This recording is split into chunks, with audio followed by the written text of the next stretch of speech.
a los organizadores, el núcleo Yampeyek Lejen, quien ha tenido la bonomía de invitarme a disertar esta noche sobre la tesis doctoral que sustenté el año pasado en la maestría de Ciencia Penal y doctorando de la Universidad Nacional Mayor de San Marcos. La tesis de por sí, estimados personas presentes, toca temas de palpitante actualidad. Nos enfrentan a problemáticas como la real aplicabilidad o formal aplicabilidad del modelo acusatorio y de garantías al sistema procesal juvenil,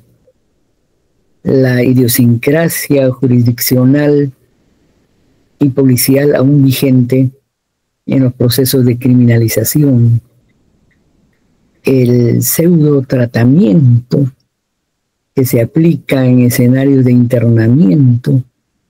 de la infracción juvenil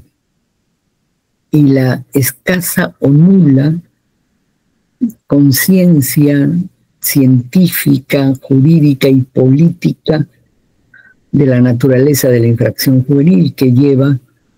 a que desde la clase política no haya política criminal, menos políticas públicas de tratamiento de la transgresión juvenil. Y obviamente, como es un tema de coyuntura, nos plantea temas álgidos como el tema de la inimputabilidad, inimputabilidad parcial o imputabilidad total de los jóvenes infractores. En un contexto además en que el incremento de la criminalidad adulta, la migración criminógena en nuestros subcontinentes, la nueva proliferación de injustos y modalidades de práctica delictiva levantan pues como nunca la prensa roja y los llamados a la ilusa concepción de la que ya hablaba Montesquieu, que decía que esos que convocan y promulgan normas no acatan ni siquiera las normas promulgadas por ellos. Entonces, válgame en primer lugar, en esta introducción, decirles que el universo de la tesis es vasto y que he recibido la ayuda para resumir una breve sustentación ante ustedes de Carlos Fabián y de Jean-Pierre, Carlito Jean-Pierre, siempre me olvido, Hurtado, Jean-Pierre Hurtado, para hacer un resumen modélico de las tesis principales contenidas en la tesis doctoral, que por supuesto cualquiera de ustedes puede acceder en la biblioteca del doctorando de la Universidad Nacional Mayor de San Marcos. El título de la tesis se plantea desde ya su temática. ¿Es el adolescente infractor un enemigo? Todos los adolescentes infractores implican una carga criminógena que pone en alto riesgo la estabilidad del Estado. En general, cualquier adolescente puede verse como enemigo de la tranquilidad pública y de la seguridad ciudadana.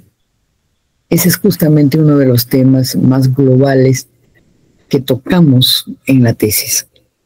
En primer lugar, justamente en la primera hipótesis de la tesis, tiene que ver, estimadas personas presentes, con mostrar las características de lo que hemos llamado, a la manera de Juan Bustos, el gran criminólogo chileno, una adhesión de etiquetas, una adhesión formal a la normatividad de responsabilidad penal del adolescente. Todos los que ahora estamos comentando, por ejemplo, sobre la sobrecriminalización del menor infractor o sobre el tema de la edad, considerando los adultos, partimos del corpus juris internacional. Pero en realidad el tema de fondo, en términos conceptuales, tiene que ver con lo que hace ya casi 3 décadas se debatía en el grupo latinoamericano de criminología crítica y comparada ese tránsito de modelos de la doctrina, de la situación del menor como objeto de derecho y de protección, a la del menor como sujeto de derechos. Y recordando solo a Emilio García Méndez o a los autores del Código del Menor y del Adolescente del Brasil, que fue el primero que levantó esa bandera que después se generalizó en América Latina, la idea del menor sujeto de derechos tiene que ver pues con un menor protagónico, con un menor que no solo puede hablar en las audiencias o puede decir un punto de vista como resumidamente se planteó en las audiencias modélicas que daban razón de ese tránsito, sino en realidad en que el menor tenga los mismos derechos como procesado que los del adulto. Es decir, que las reglas de Mandela sobre el interno o las reglas existentes en nuestro cuerpo constitucional o las reglas de convencionalidad que se aplican a los adultos, como no se tienen que aplicar a los menores. Por eso, no sé si avanzamos con la primera presentación, vamos en primer lugar a intentar presentar ese desarrollo histórico en el tratamiento de los menores infractores, porque nos va a permitir avisorar cómo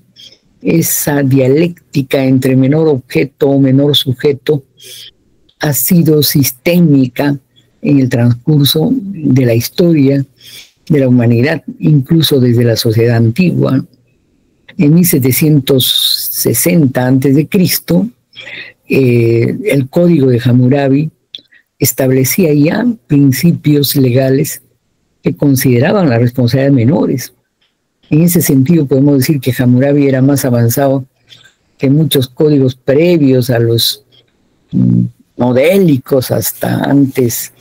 de los 80 en el siglo XX en América Latina, que veían al menor solo como sujeto de protección y que pensaban que por esa protección eran irresponsables. En el Código de Hammurabi se establecen por primera vez principios legales que consideran la responsabilidad de los menores, dándole a los, en el contexto pues de la jurisdicción del pater familia que ya emergía, dándole a los padres la posibilidad de perdonar la primera falta de los hijos. Miren, pero eran responsables los menores, es decir, no eran irresponsables en el sentido de no tener discernimiento o autodiscernimiento sobre su culpabilidad. En 1760 a.C., justamente pues esa responsabilidad de los menores se medía en el contexto de la estructura familiar de la jurisdicción en la sociedad antigua. La siguiente, por favor. Y por eso, en el 551 al 479 a.C., en China, bajo las enseñanzas de Confucio, se permitía ya redimir, o sea, perdonar a los menores de penas severas. Y la comprensión nociológica, cognoscitiva, que estaba a la base de esta atenuación de penas, era un enfoque más comprensivo, más humanista hacia la juventud. Era desde ese tiempo la comprensión de que el desarrollo etáreo tiene que ver, no se puede soslayar con las condiciones de la culpabilidad y con el balance justamente de la magnitud de la lesividad. La siguiente, por favor. En el 500 a 300 a.C., en Grecia, en la sociedad clásica del mundo antiguo, los menores solo eran castigados por delitos en flagrancia, lo que refleja una percepción también benigna hacia la juventud, o sea, con las manos en la masa o inmediatamente después de perpetrar el delito, flagrancia directa o indirecta, flagrancia o cuasi flagrancia, ¿no? Pero al final de todo, lo que cuenta es la decisión de gestión pública de política hacia la minoría infractora. Y la percepción era pues de solo se criminalizan los delitos donde no hay ya nada que discutir, donde hay una evidencia comprobada de culpabilidad. Y entonces eso obviamente nos hace percibir que donde hay duda no se aplican pues penas. Entonces, si solo las penas en flagrancia se criminalizan, estamos ante una percepción bastante más benigna sobre la infracción juvenil. La que sigue, por favor. Y entonces, antes de Cristo, 500 años casi, en la ley de las 12 tablas, que los decimvirus trajeron de Grecia con el Consejo de Solón y que se pegó en la Roma clásica,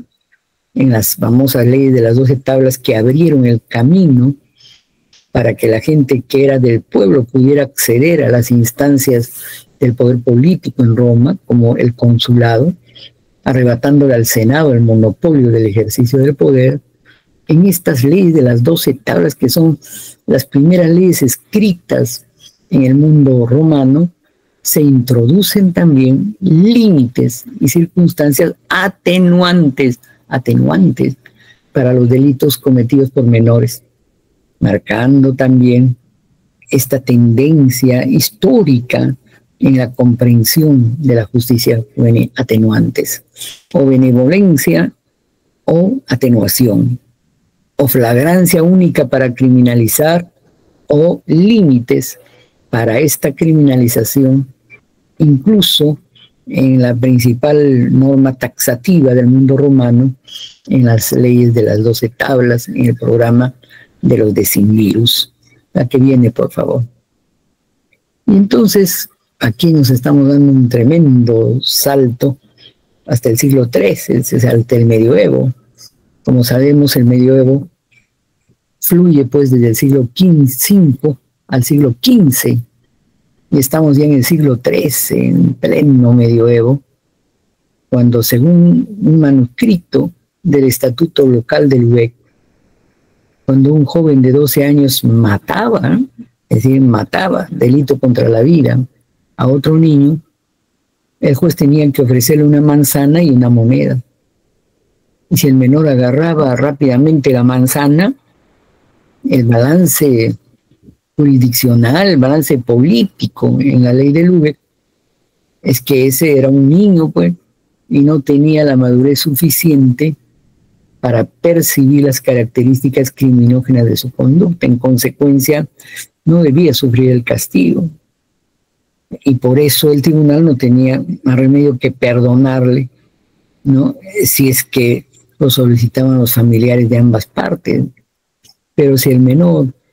agarraba la moneda, demostraba, ¿no?, que tenía ya una conciencia de lesividad, demostraba que patrimonializaba la naturaleza de las conductas y que en consecuencia debía sufrir el castigo. Pero incluso en ese sufrimiento, ante un homicidio probado, si es que había una suerte de convenio, de reparación entre las contrapartes, entre los familiares de la víctima y del agresor, se le podía de alguna manera limitar el castigo, ¿no?, o perdonarle cuando había esa transacción, ¿no es cierto?, que lo admitía el ius publici en pleno medioevo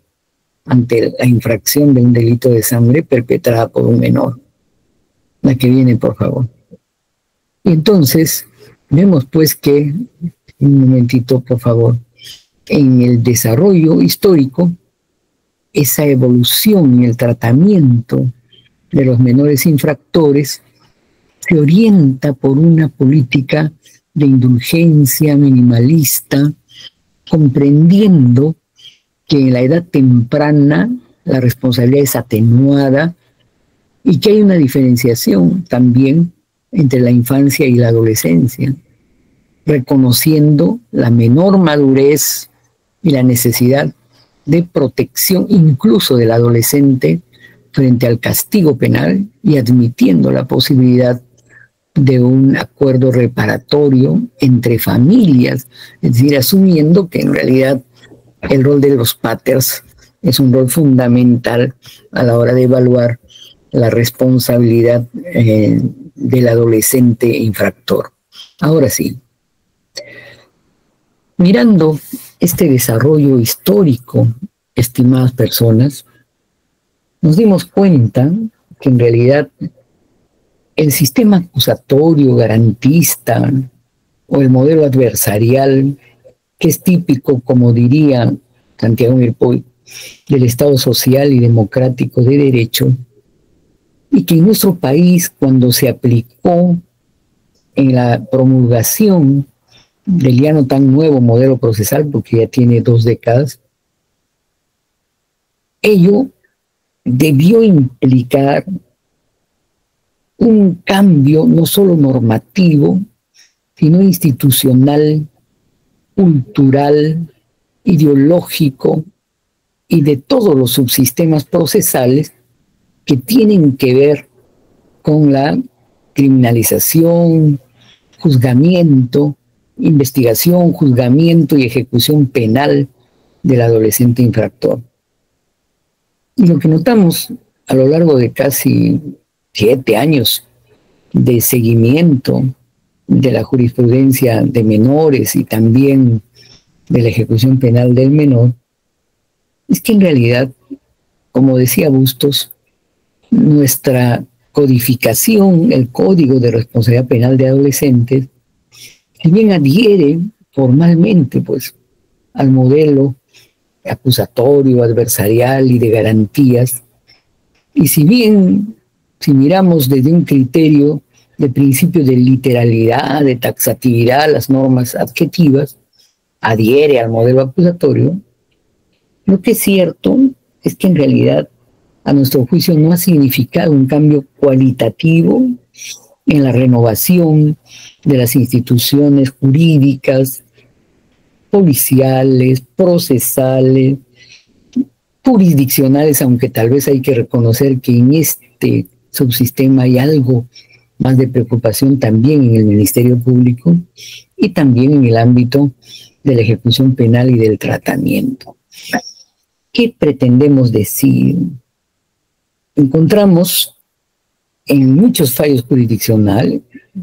argumentación referida al Corpus Juris Internacional, a la Declaración de los Derechos del Niño, a las convenciones,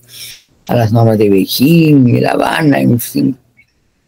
Pero esta citación y referencias al Corpus Juris Internacional no tiene consecuencias pragmáticas en el enjuiciamiento en su mayoría. Es más bien una referencia, pero no tiene consecuencias sistémicas permanentes en la dinámica de funcionamiento de la investigación y del juzgamiento de la criminalidad de menores. Y por eso, a mi juicio, no hay una comprensión cabal del significado del derecho penal de menores, ni en los efectos que ese significado tiene en la determinación del sistema de penas. En el Plan Nacional que se elaboró durante la gestión, no recuerdo bien, pero creo que fue la previa a la ministra Carlito, la gestión del PENAPTA fue en la... En todo caso, luego vamos a precisar el universo. No se evidencian los problemas vinculados a la administración de justicia de menores en ese nivel. Se señala que había incompatibilidad en el enjuiciamiento entre normas internacionales y nacionales, había carencia de lineamiento de actuación procesal y había ausencia de un enfoque restaurativo.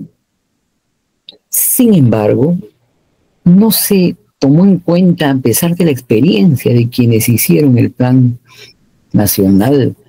de Administración y Tratamiento de Justicia de Menores, el llamado PENAPTA, no se admitió que todavía la jurisdicción de familia mayoritariamente en nuestro país tiene un norte ideológico, no digo que todos, no digo fundamentalmente asistencial y protectora, y no tiene un carácter penal. Asúmese el juez como un buen padre de familia, cuya función es más bien educativa, protectora y tutelar. Por eso,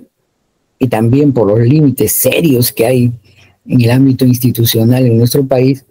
al joven vago, al joven de la calle, a los menores de supuesta conducta deshonrosa,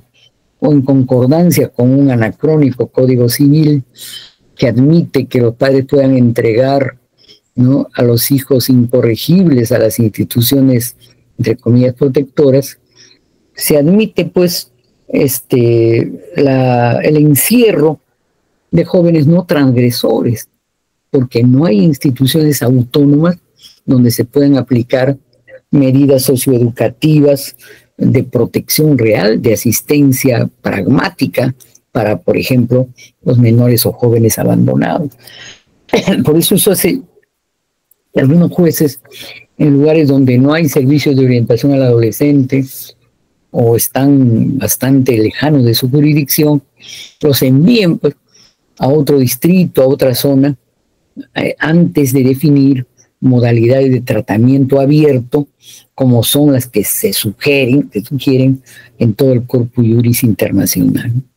Entonces, esta aplicación formal del Código de Responsabilidad no va paralelo a una reforma real, institucional y cultural de manera del modelo procesal garantista. Y se ve muy claro en la jurisprudencia juvenil, por ejemplo, la presunción de inocencia, el derecho de defensa, el principio del contradictorio, las garantías que presta la confesión sincera, no se respetan, no significan nada en el desarrollo del sistema de justicia juvenil que aplican mayoritariamente jueces de familia en nuestro país. Un joven infractor,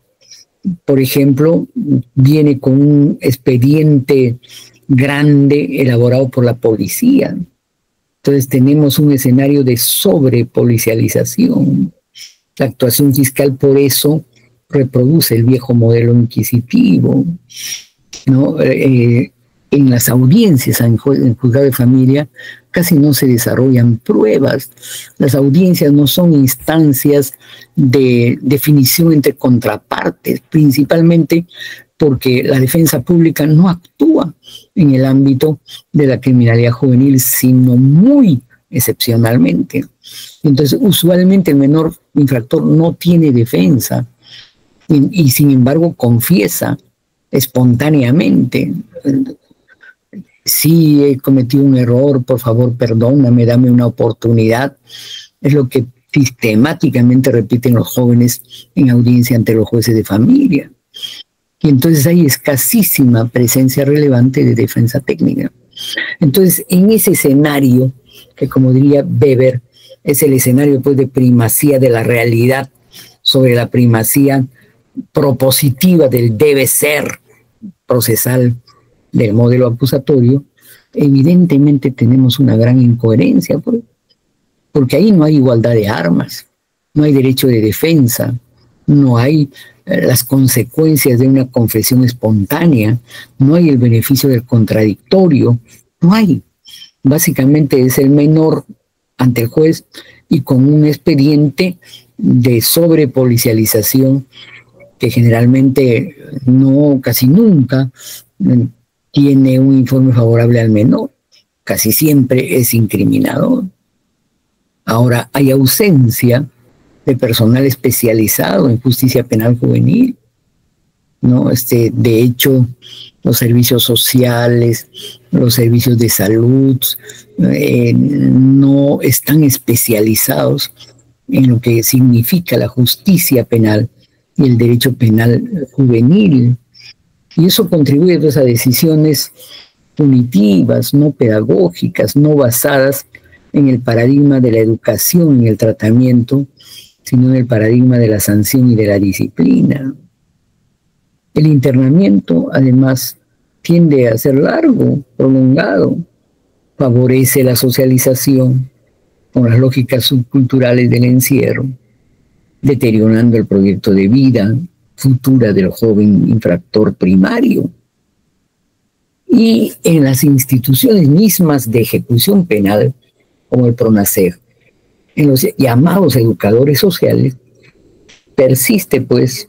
la idea del maltrato parcial, corrector, ¿no? Y los adolescentes tienen miedo pues a esa represalia. Entonces no hay una intervención del juez como garante de derechos y no hay una ejecución penal de garantías que desarrolle un paradigma adecuado de tratamiento. La siguiente, por favor. Entonces, por ejemplo, si en Lima se han reconocido iniciativas de aplicación de mecanismos de mediación y de esfuerzos de justicia restaurativa entre transgresor y víctima, esta estrategia tiende a recortarse incluso por el escaso apoyo presupuestal que recibe dicha institución. Pero en general, si tenemos que juzgar al Ministerio Público, no estamos ante un Ministerio Público investigador, sino ante una institución que depende significativamente de modo similar al modelo inquisitivo de la predominancia de pruebas obtenidas autónomamente por la policía en los actos iniciales de investigación. Y entonces, nuestros jueces de familia a veces no respetan el principio de que los procesos a menores tienen que tener siempre la característica de ser urgentes,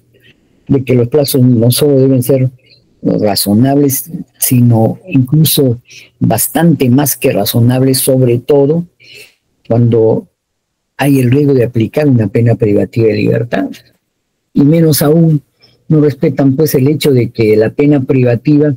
tiene que ser, no diríamos última ratio, sino super última ratio. Entonces, tenemos pues un escenario, como digo, de carencia de defensa, de incumplimiento del derecho del joven a ser oído, de desvalorización de la confesión para la reducción de la pena, de ampliación del control duro en la ejecución de la pena como características del modelo procesal.